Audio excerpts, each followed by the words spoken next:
Evening folks, and you'll come for a blether. So I've got a couple of weeks of picking from the car boot sales to show you. Some really nice bits and some kind of just not really ordinary but nice but ordinary. So a couple of chisels to show you first.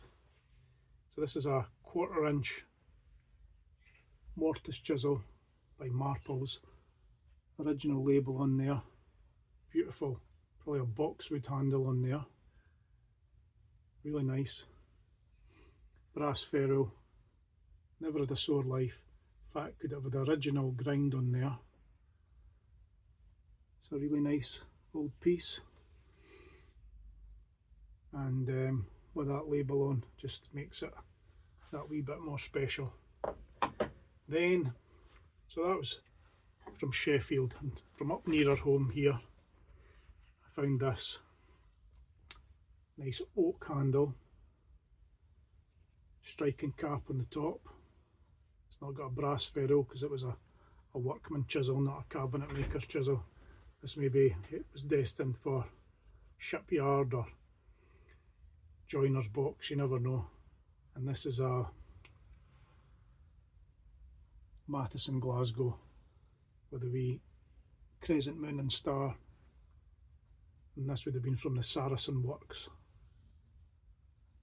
And these Matheson tools, I've said before, they're very sought after, so, and in that condition that chisel's well worth having in anyone's box.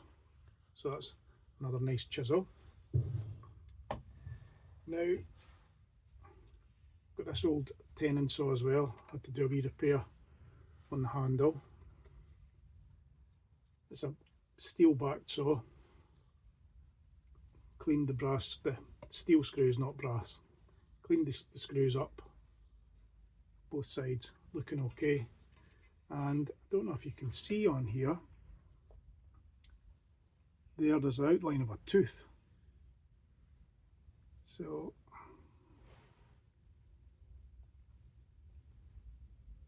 and this is an Abraham Ashton and Sons, Sheffield, England. Warranted cast steel, sharp tooth, and that was the picture of their tooth there. You just make out a molar. It's quite strange to see a tooth out your mouth engraved on here. Anyway, might try and get a better picture of that somewhere along the way. Then what have I got? I have this little Belza hand vise. This is going to be handy for doing all the wee footery parts from planes that the sausage fingers are not very tactile on. But this has been well cleaned up. It's got a wee mark on here, E82, don't know what that is. There's a brass washer in there, the original wing nut with the number 1 stamp on there. The screws are a wee bit bent with over tightening, but it's a nice piece, and I'll be glad to use that from time to time, wondering who had it before me and what they were doing. So that's interesting. Then we have a little braids claw hammer.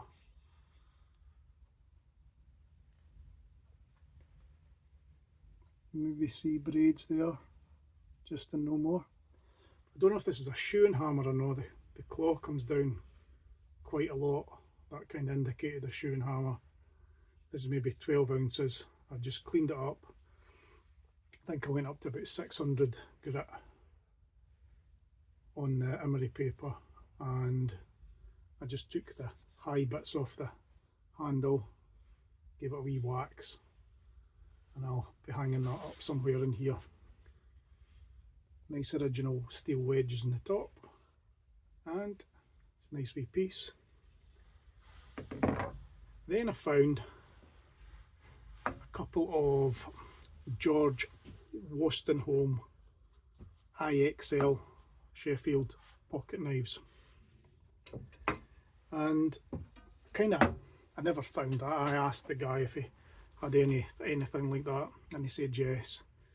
And he said, "Oh, do you collect them as well?" I said, "Well, I kind of do from time to time if they're nice ones." So he showed me these couple, and like I say, George Wostenholm Sheffield.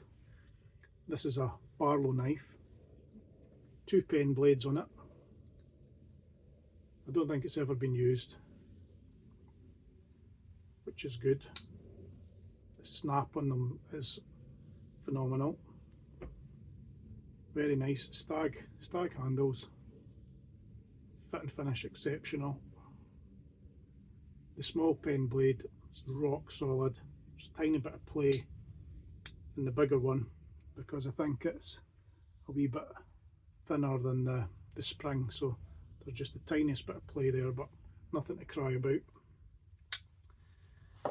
Then this other one. Now, George Wostenholm was actually called George Wolstenholme at one time, because the name was too long for the knives. They took a couple of letters out and shortened their name, which is very unusual, but in those days there was a lot of that going on. So, and incidentally, while I'm blethering on, this Barlow style knife, it was supposedly originated in a town called Stannington near Sheffield. So that's where the Barlow knife originated from, maybe.